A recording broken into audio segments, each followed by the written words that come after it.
이해찬 당대표 속개 선언으로 더불어민주당 제137차 최고위원회를 속개하겠습니다. 예, 137차 최고위원회를 속개하겠습니다. 이해찬 당대표의 발언이 있겠습니다.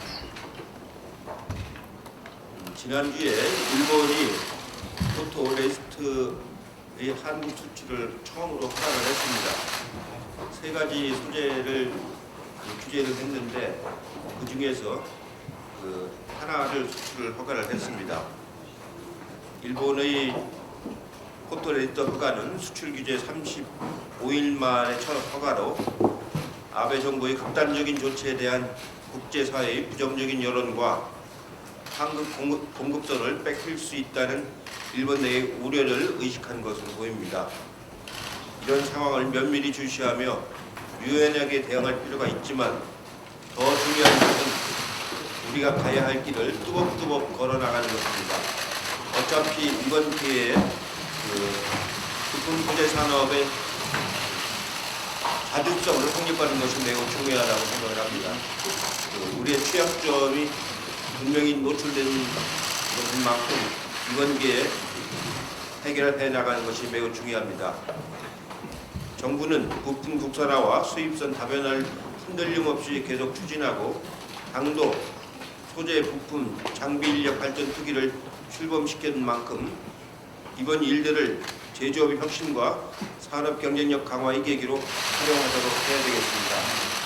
어제 고위 당정 간담회를 했는데 내년 예산에 이런 소재 부품 산업 예산이 충분히 반영될 수 있도록 정부가 각별히 노력을 해달라는 것을 간곡하게 정부 측에 요청을 했습니다. 정부는 지금까지와 마찬가지로 냉철하고 전략적인 대응을 계속해 주기 바라며 아베 정부는 그동안의 섣부른 조치가 양국 경제와 양국 국민 모두에게 결코 이롭지 않다는 점을 각성을 해야 하겠습니다. 지난주에 문재인 대통령께서 8개 부처에 걸친 개각을 발표를 했습니다. 이번 개각은 일본 경제 보복, 미중무역 전쟁 등으로 국내의 상황이 엄중한 데 이루어진 것으로 새로 내각에 합류하시는 분들이 역할이 어느 때보다도 중요합니다. 실제로 지금 상황은 우리가 예상했던 것보다도 훨씬 엄중한 상황입니다. 여러 가지 경제적 여건이 나빠지고 있고 일본과의 이런 갈등 때문에 주식시장도 많이 빠졌습니다. 2300까지 올라갔던 코스피 지수가 지금은 1900대에 이제 빠졌습니다. 굉장히 어려운 상황이라는 것을 당도 각별하게 이상하게 받아들여야 할 것 같습니다. 청문회 때 그 장관 후보자들이 잘 대응할 수 있도록 당에서도 각별하게 각 상임위별로 운영을 해주시기 바랍니다. 이번 청문회를 잘 통과를 해야 하반기 국정 운영이 순조롭게 이루어질 수가 있습니다. 그리고 8월 달은 이제 내년도 예산을 정부가 마무리하는 굉장히 중요한 시기입니다. 각 상임위에서도 정부가 그 예산을 어떻게 편성하는지 적재 예산을 투입하는지를 잘 점검을 해서 내년 예산이 조기에 집행될 수 있도록 각별히 노력을 해주시기 바랍니다. 이상입니다. 네, 다음 이인영 원내대표의 발언이 있겠습니다. 네, 한일 경제대전에서 기승전 정부 탓의 야당 공세는 이제 멈춰져야 합니다. 사태의 본질은 명백히 일본 정부와 아베 수상의 무리한 경제 도발이었음이 점점 분명해지고 있습니다. 일본 내에서도 일본 기업들의 일본에 놀란 일본 기업들이 더욱이 일본 내에서도 한국 기업들의 이 현상에 놀란 일본 기업들이 중국을 통해 우회 수출을 추진하는 이른바 재팬 엑시트 현상이 등장하고 있습니다. 마이니치 신문은 일부 정부 관계자도 수출 규제 조치에 거센 후폭풍만을 초래했다고 상황의 오판을 인정했다는 기사를 보도했습니다. 이쯤 되면 자유한국당의 태도는 확실하게 바뀌어야 합니다. 더구나 이번 주는 광복 74주년을 맞는 뜻깊은 한 주이기도 합니다. 수요일로 예정된 일본 수출 규제 조치 철회를 위한 민관정 협의회에서 여야가 국익 앞에 혼연일체가 되는 모습을 기대합니다.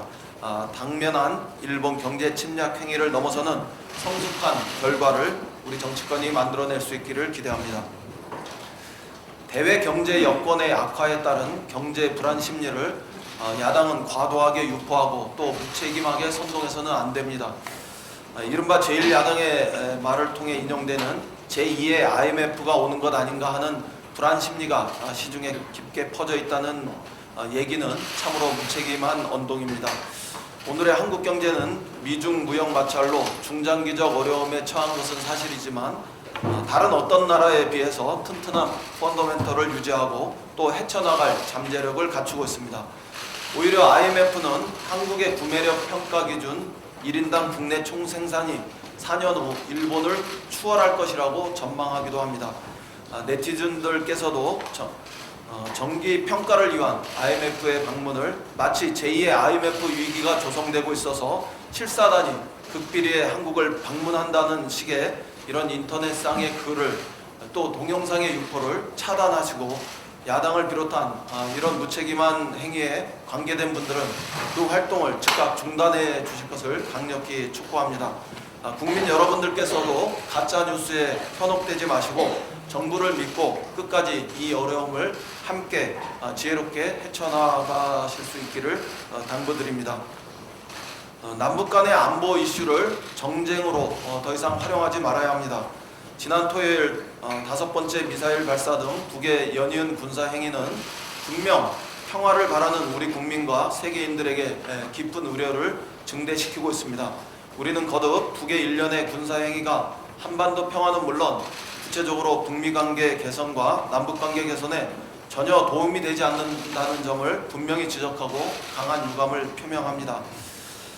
초등학교 산수 문제처럼 알기 쉽게 딱딱 맞아떨어지는 것은 아니지만 한미 군사 연합훈련이 끝나면 재개될 북미 간의 실무회담 등에서 긍정적 성과를 도출할 수 있기를 기대합니다. 지금은 한반도 평화를 진척시키는 데 있어서 매우 중대한 국면이 새롭게 조성되고 있다고 저는 평가합니다. 이런 점에서 북의 당국도 정부 차원은 물론이고 민간 차원에서 중단된 교류와 협력을 재개하고 확대하는 등의 남북관계 개선에 이제는 전향적으로 나설 것을 촉구합니다. 우리는 다시 본격적인 대화와 또 협력의 길을 모색할 수 있어야 합니다. 야당도 이러한 국가 차원의 중대 안보 이슈 국면이 조성되는 이 상황을 받아들이고 근거 없는 불안감만 조성하는 반복적인 당리당략의 길을 이제는 중단하실 것을 요구합니다.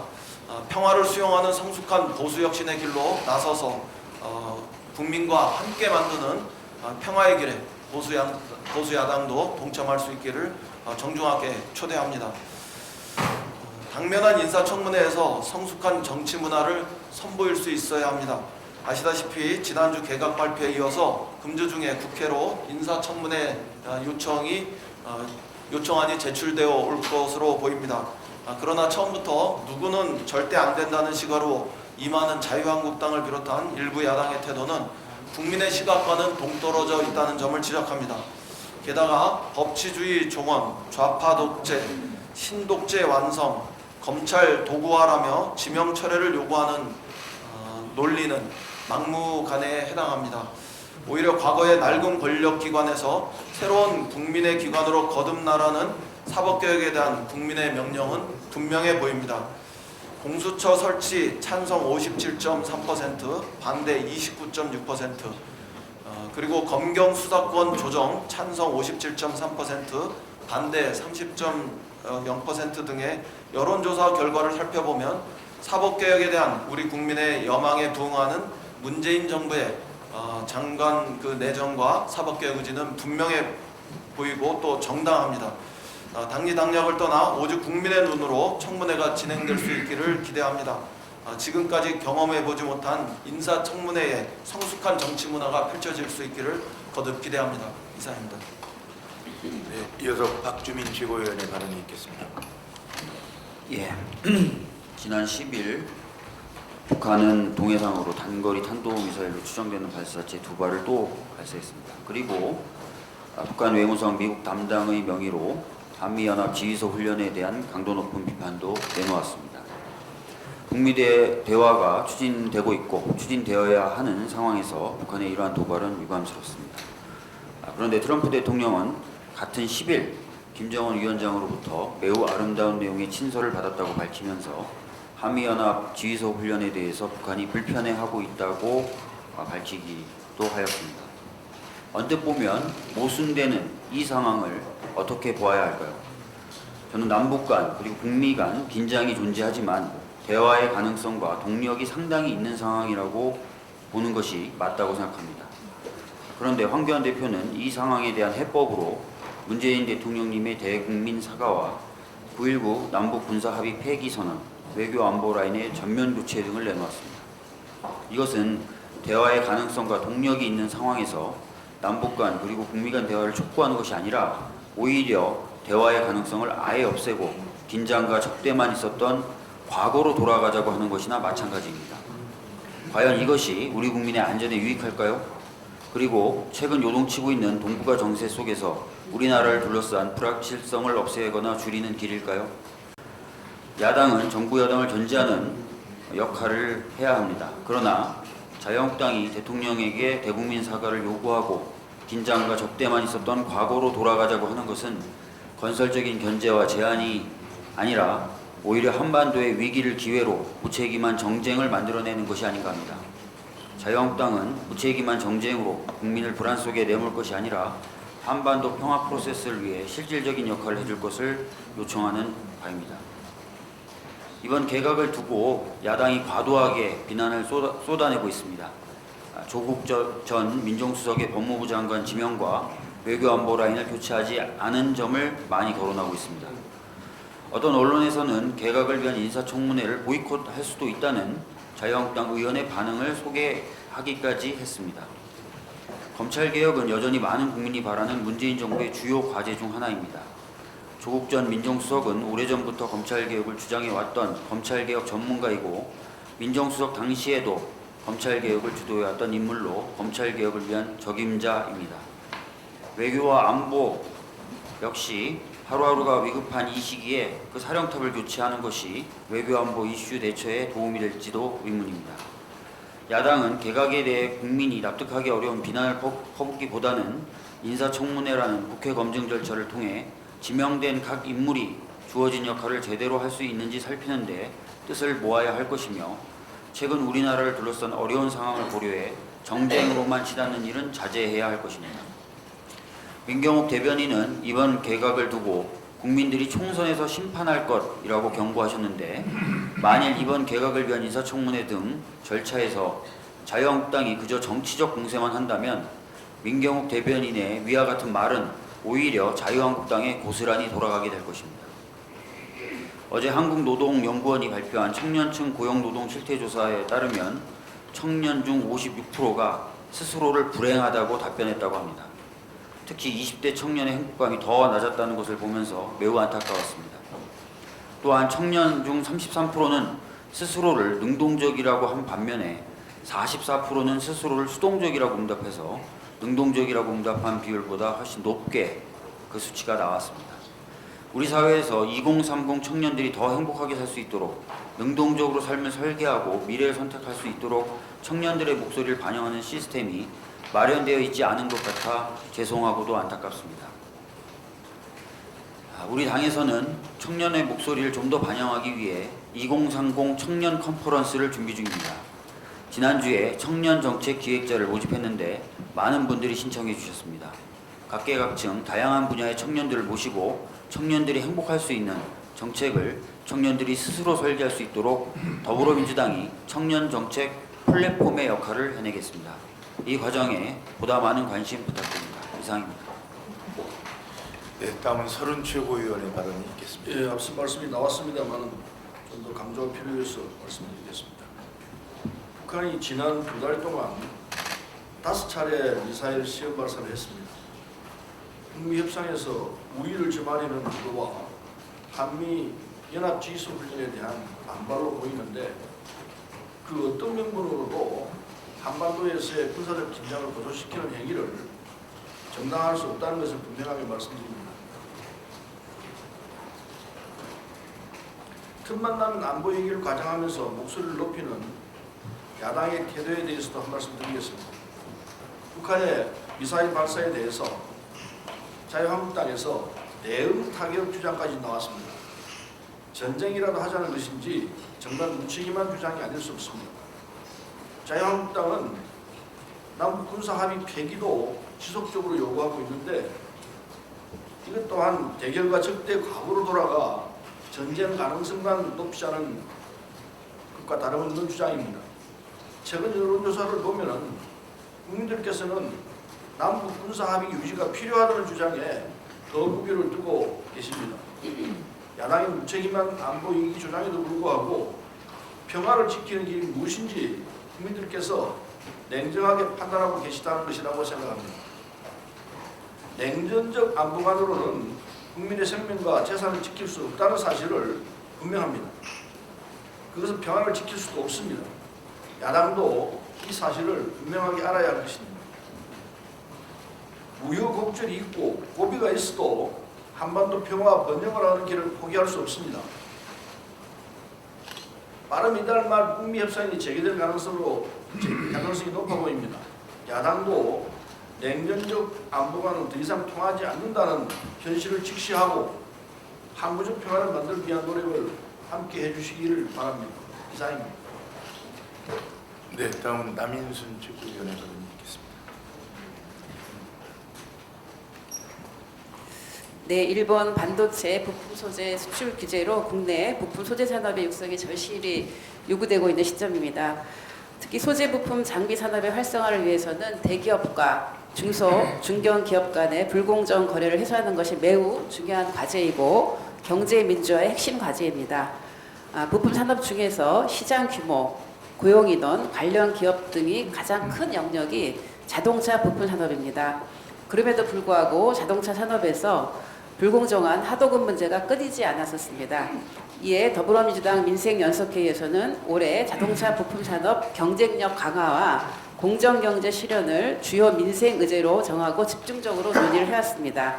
그 결과 내일 개최되는 6차 민생연석회의에서는 자동차 부품협회, 소비자단체, 정비협회, 손해보험협회 등과 자동차 인증부품 활성화를 위한 협약식을 체결하게 됩니다. 인증부품이 활성화되면 소비자는 수리비와 보험료 부담이 줄어들어서 좋고 부품업체는 대기업에 의존하지 않고 자체적인 시장을 갖게 되어 좋습니다. 중소기업 경쟁력 강화와 매출 신장에도 기여하게 됩니다. 특히 자동차 인증 부품은 인증 절차를 거쳐 품질에는 차이가 없지만 정품에 비해서 30 내지 40% 저렴한 장점이 있기 때문에 소비자들에게도 매우 유용합니다. 그동안 중소기업들은 완성차 대기업에만 납품을 하도록 강요하는 전속 거래에 묶여서 국내 정비업체와 직접 부품 거래를 하지 못하고 해외 부품 시장에도 진출하지 못하고 있었습니다. 이러한 전속 거래 구조에서 부품 생산 기업들은 지속적인 납품 단가 후려치기, 원가 자료 제공, 기술 탈취 등의 불공정 행위에 노출되어 왔습니다. 이제 자동차 부품 인증 부품 활성화가 되면 인증 부품 생산 기업을 육성하고 보험 사고나 고장 수리 시 인증 부품 사용을 권장하고 소비자들이 적정 가격의 인증 부품을 선택할 수 있도록 정보를 알려주는 제도적 정비가 필요해집니다. 내일 더불어민주당 민생연석회의에서 이러한 내용들이 협약식이 이루어질 것이고요. 이후에도 국토부와 또 중기부, 금융위원회, 서울시 등과 함께 이런 제도 개선을 위해서 자동차 부품 기업이 성장할 수 있도록 또 2차 협약식, 또 부품 직거래 장터, 토론회 등 지속적인 활동을 이어나갈 예정입니다. 한 가지 더 말씀드리겠습니다. 그 한국콜마 윤동환 그 회장이 막말 여성비하 동영상 상영에 대해서 논란을 빚었었고 어제 사퇴를 했습니다. 많은 여성들이 지금 불매에 동참을 하고 있는데요. 그 얘기를 들어보면 여성을 멸시하면서 여성들에게 화장품을 팔아서 부를 축적했다, 이런 여론이 많습니다. 이런 여성들의 분노에 상당히 공감을 합니다. 한국 콜마는 이번 사태로 기업 지배구조 수준에서 굉장히 나쁜 평가를 받았던 것이 드러났습니다. 공정성과 투명성이 최하의 등급을 받은 사실인데요. 뿐만 아니라 45% 정도의 지분을 총수 일가가 갖고 있는 이런 것들이 드러났습니다. 그래서 결국은 이런 문제들이 발생되게 된 배경에는 상당히 권위적인 어떤 조직 문화라고 하는 부분들이 있었을 거라고 보여집니다. 앞으로 이 문제가 그 회장 개인의 문제로 축소될 것이 아니라 한국 콜마 기업의 조직 문화를 다시 개선을 하고 그래서 다시 한번 국민들 앞에 보다 더 신중하고 책임 있는 언행을 해서 화장품 산업이 지속적으로 성장할 수 있는 그런 방향으로 나아가야 된다고 생각합니다. 이상입니다. 네, 다음 이수진 최고위원의 발언이 있겠습니다. 광복이라는 단어는 빼앗긴 주권을 다시 찾는다라는 말입니다. 광복된 지 74년이 지난 지금 오늘날 우리에게 많은 생각을 하게 만듭니다. 우리나라를 침략했던 전범의 후손들이 잘못을 깨닫고 사과하기는커녕 지금 또다시 한일 과거사 문제를 65년 협정에 묶어두려 하고 있습니다. 한국의 경제력과 한반도 프로세스를 흔들기 위한 목적으로 사실상 경제 전쟁을 우리에게 선전포고한 셈입니다. 그러나 일본 시민사회단체에서는 작은 소녀상과 함께 사진을 찍어 SNS에 올리는 캠페인을 벌이고 있다고 합니다. 양심적인 일본 시민들의 평화의 목소리는 반갑고 고맙기도 합니다.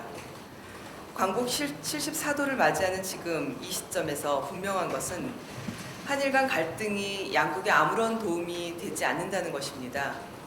일본이 한국의 필수적인 부품을 수출 규제함으로써 한국 기업이 피해를 입고 한국에서 일본 제품 불매운동, 일본 여행 중단이 확산되면 일본 역시 큰 피해를 피할 수 없는 현실입니다. 일본은 과거와 달리 현명한 판단으로 국제사회에서 환영받는 모습을 보여주시길 바랍니다. 오늘로 64일째 삼성물산 해고 노동자 김용희 씨는 홀로 외로이 강남역 사거리 한 평도 채 되지 않는 CCTV 철탑에서 복직을 요구하고 있습니다. 철탑 농성 중 60세가 되는 정년을 맞이하기도 했습니다. 또한 영남대 의료원 해고 노동자들도 고공농성 43일째를 맞이하고 있습니다. 오죽했으면 고공농성을 했을까라는 안타까움이 들면서 하루빨리 대화와 문제 해결의 문이 열리길 기다립니다. 이상입니다. 네, 다음은 이영석 최고위원의 발언이 있겠습니다. 예. 아베 정권의 경제 침략에 대해서 국민들은 자발적으로 노아베를 외치고 또 아베 정권 규탄에 한 목소리를 내고 있습니다. 기업들 또한 경제적으로 자강책 마련에 절치부심하고 죄송합니다. 있습니다. 이런 시기임에도 불구하고 국가적 위기 상황에 힘을 보태기는커녕 정부 흠집내기에만 혈안이 되어 있는 자유한국당 지도부의 정체성에 대해서 국민들은 이제 많은 의구심을 갖고 있습니다. 최근 한교안 대표는 북한의 발사체 발사와 관련하여 최후 통째 분운하면서 9.19 남북 군사 합의 폐기를 주장하고 있고, 또 나경원 원내대표는 지난 9일 정권 현장을 방문해서 국민은 사실상 패닉 상태에 빠져 있다. 또 국민사회 제2의 IMF 사태에 대한 불안 심리가 깊게 패여 있다는 등 시장 불안을 조장하고 있는 발언조차 서슴지 않고 있습니다. 국민들은 자유한국당 지도부의 아베 정권의 경제 침략에 대한 어정쩡한 태도에 대해서 다시 한번 그 정체성을 밝힐 것을 요구하고 있는 것 같습니다. 자유한국당 지도부는 정부에 대한 무분별한 비판에 앞서 우리 대법원의 강제징용 배상 판결에 대한 자유한국당의 확실한 입장은 무엇인지, 그리고 아베 정권의 경제 침략에 대한 자유한국당의 태도는 무엇인지 분명히 입장을 밝혀야 될 것 같습니다. 국민들은 지금 자유한국당이 정확히 누구 편인지 알고 싶어합니다. 이상입니다. 네, 이상으로 모두 발언을 마치고 휴일을 비공개로 전환하겠습니다. 언론인 여러분들의